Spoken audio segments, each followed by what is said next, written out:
Alrighty then. Hey, everybody. Welcome to a really great opportunity to hear from one of our experts, okay, and one of our SNHU graduates right now.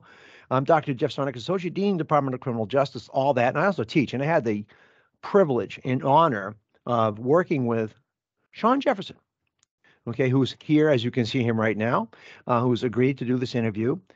He was in my capstone class that I facilitate, and he wrote one of the best papers, one of the best research projects in a short amount of time that I've ever had the opportunity to read in many, many years. And he just was so focused, et cetera. And he did it on school safety and security. So the timing of this thing, of his effort was just perfect. So we're going to talk about that. But first phase about this before I come off of cam, okay, is Sean, just a brief introduction, your background, what led you to CJ, et cetera, and most importantly too, your pillars, your foundations, what your strategies for success. And thank you. Sure. Uh, First of all, I'm very excited to be doing this podcast. Um, my journey actually began and continues in information technology. That's where I spent the majority of my time. Um, and that has been working with websites and information technology and web servers. And then about halfway through my journey in information technology, I started working with friends and relatives who worked in law enforcement or in the military, and they wanted to learn more about technology, especially the technologies related to what they do on a daily basis. So a lot of them had a very strong law enforcement or military background, but they didn't have much training or any training at all in technology, especially information technology. So that led me to become basically a technology coach um, for friends and family members who wanted to learn things um, uh, about uh, the different sciences related to their jobs. So we, for example, we got a patent pending Wow. um, for a cell phone based gun cam. You mounted a camera underneath the barrel of a rifle or a pistol, and then the images from the barrel would be projected to the cell phone screen, so they could put a put their weapon around the corner, Wow. stay safe behind a wall, and get a sight picture on their wrist, uh, where they're wearing their cell phone. So that's what led me into um, That's incredible. working working with those in criminal justice and the military. We formed Right. a DARPA-like team, so an engineering research team, all volunteers, and we did that for 4 years, from 2010 to 2014, and then we closed with when we gained our patent pending for this cell phone camera based gun cam. And then things went quiet for a while. I went back to IT work, and then about 5 years later, I was looking to finish up my 4 year degree, finish up my undergrad, and then I discovered in researching that there were now degrees available Hmm. in counterterrorism. Right. So I started looking into finish a 4 degree. So basically combining a lot of the credits and time I had spent in college previously, Hmm. studying things like computer science and so on and so forth. And now started taking in 2019, I started taking courses in law courses and counterterrorism courses and so on and so forth. So that's what led me to uh, my journey at Southern New Hampshire University, where I started actively combining experience in courses and credits uh, from both information technology, computer science, and criminal justice. So studying the law, um, and also studying applications of technology and their ramifications upon the law and vice versa. Right. Um, Right. so that's where I'm coming from. Actually, I'm 55 years old. I turned 55 just a month before I turned 55 on October 10th, Well, and happy then birthday. Way to go. It's thank a you. And I milestone. graduated, Congrats. and then I graduated a month later. I'm sorry, 2 months later on December 10th. So I just Right. graduated on Saturday with a degree in criminal justice with a concentration in Homeland Security and counterterrorism.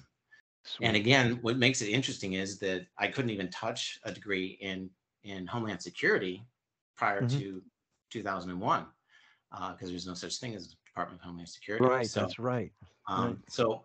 it's an interesting way of making my age work for me. I was able to take my knowledge and experience working in information technology Yes. and with the computer science, and then my experience working as a volunteer in a research group with members of the military and law enforcement, both active and retired, and then combine that with my courses from SNHU Yes. and carrying that over into our capstone course, where I was able to actually take my understanding of technology um, and technology affiliations, and then pouring that into my research into ways for schools and places of worship to not necessarily better protect themselves, but new innovations and ways for them to become guardians of their own facilities,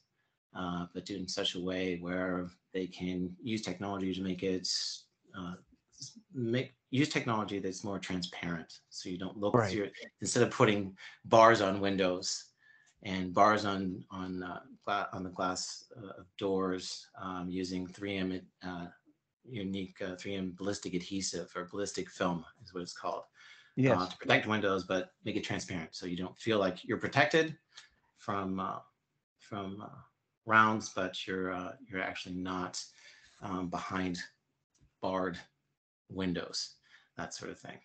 Right. Right. Where now this technology you discovered, as you mentioned, the 3M applications for Windows, et cetera. Now, how new is that? It's fairly new. I mean, they've been Yeah. developing for quite some time now, for well over a decade and a half. Okay. But what makes it unique, and the reason my subject matter expert for our capstone project asked me to take a glance at it, look into it a little bit, is they've Hmm. been constantly refining it. So now Okay. 3M has gotten to the point where, um, and I included in my report, where members of law enforcement have run demonstrations with this 3M film.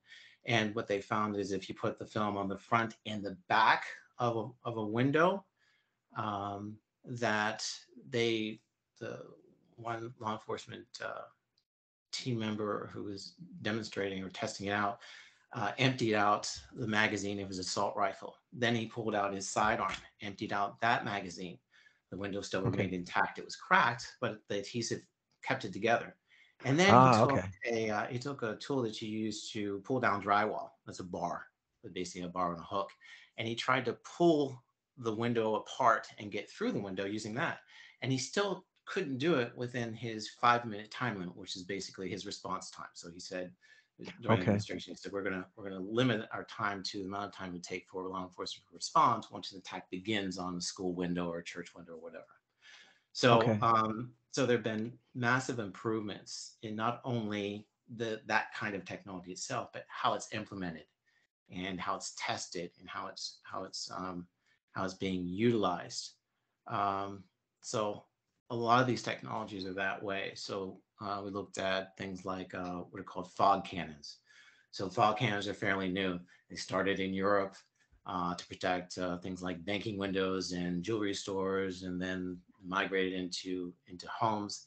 And these fog cannons are basically just like you would see in a theatrical production, where it's this very dense white fog that's released. So as soon as someone enters a jewelry store, for example, and the alarm goes off, and then these cannons release this fog, and it completely fills the room within seconds, so that the the person who made entry can't find their way around. Their only choice is they can't get to the jewelry, to whatever they were looking to steal. Their only choice is really just exit as quickly as they possibly can before the police arrive. And this fog is so dense, and it lingers for up to, I believe, 40 minutes.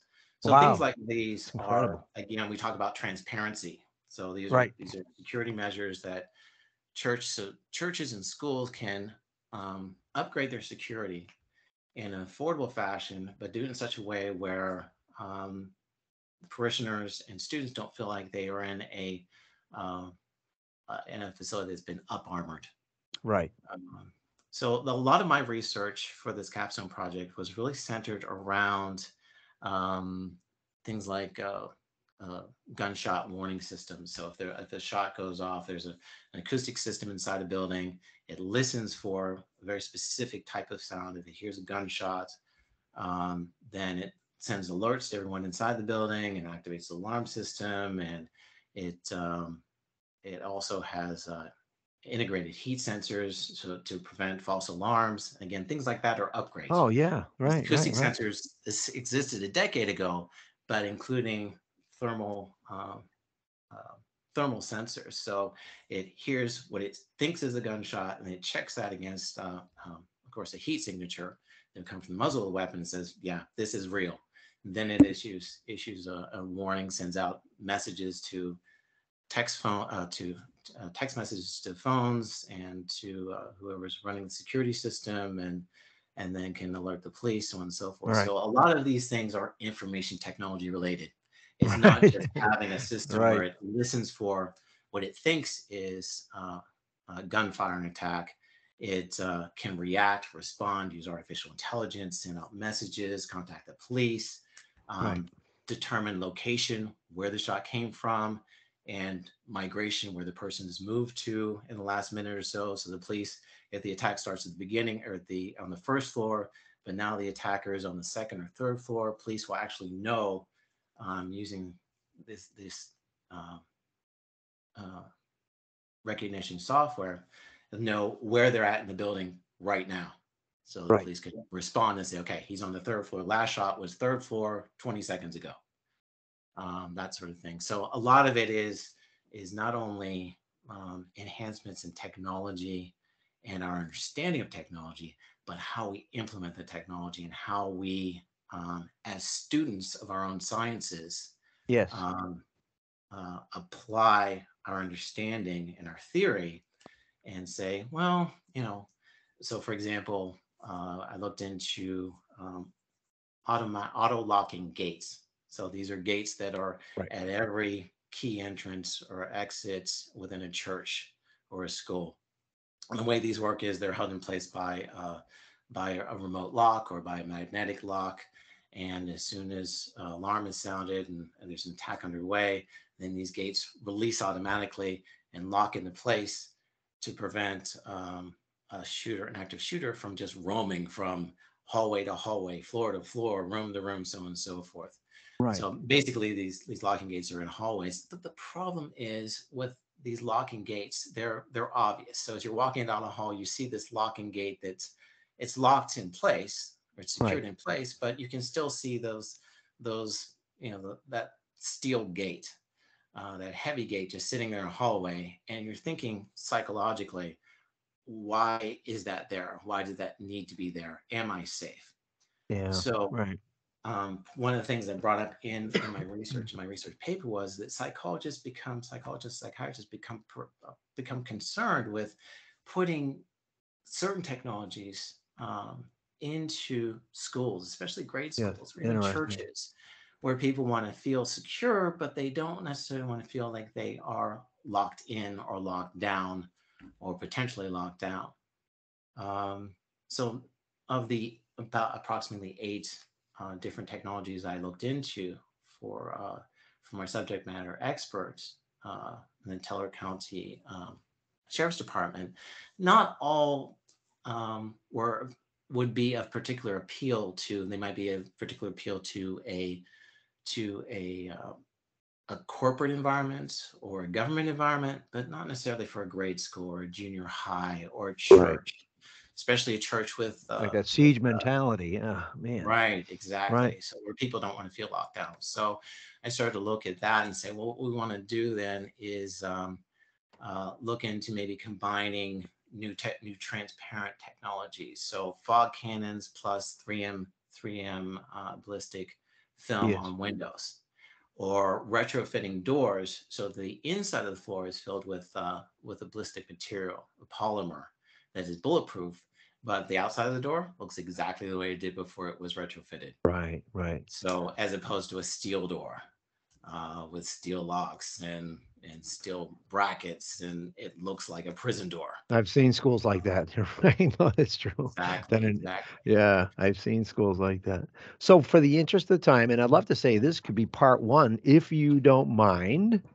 This is a great segment, and I really want to expand upon this. So, just some last minute words of wisdom for part one of this series with Sean Jefferson. It was your expertise. I learned something new every second from you. I just want to let you know I'm one of your best students.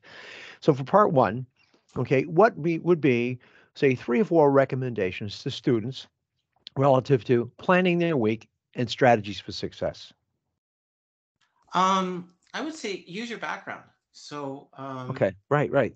use your background, use what you know, and work your schedule around um, what you're best at. So, for example, what I did was I did an hour worth of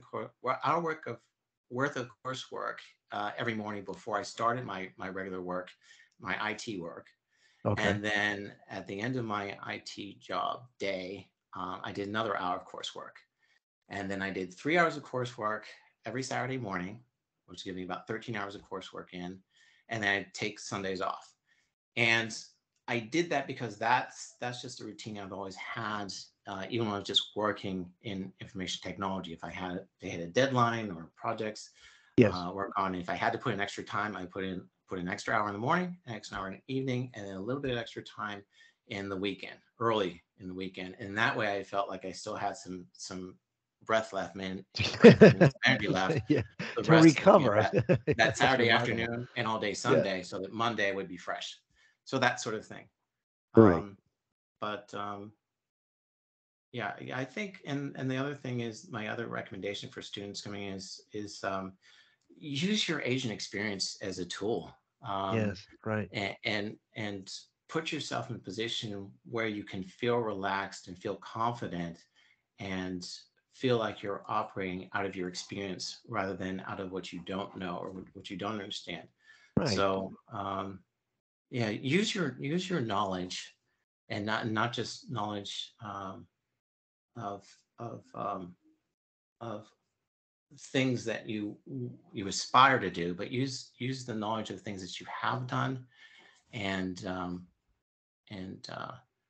make the most of your experience every day. So if you're, I mean, I was taking law courses for the first time, Right.